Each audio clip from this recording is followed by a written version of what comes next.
Think about the smartphone in your pocket. The way the glass feels, the way the screen glides when you swipe, it all feels so simple, so completely effortless. But that feeling of ease didn't happen by accident. It exists because the man who created it, Steve Jobs, was one of the most demanding and relentless bosses in modern business. To see how he operated, we have to look back to 1997. Apple was bleeding cash, losing customers, and sitting just 6 months away from total failure. When Jobs returned to the company, he avoided the obvious path of demanding longer hours on existing projects. He simply told the engineers to stop working.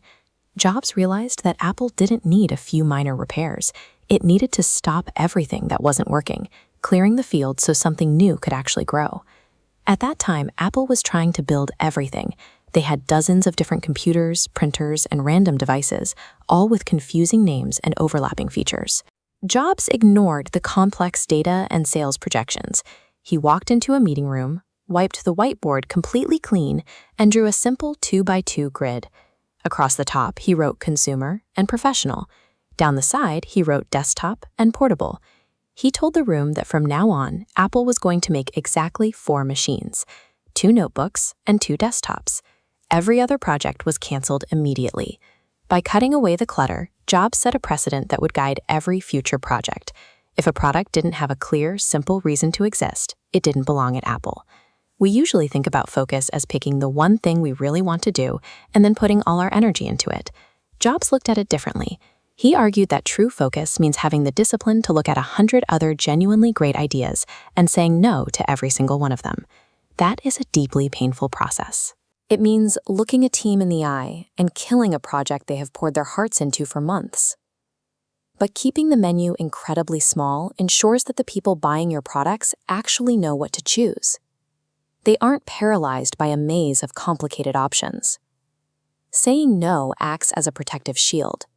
It guards a team's limited time and energy, freeing them up to execute a few things flawlessly.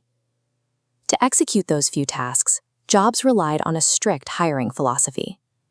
He firmly believed that a tiny, tight-knit group of elite A players would always beat a massive army of average workers. He refused to tolerate work that was merely good enough.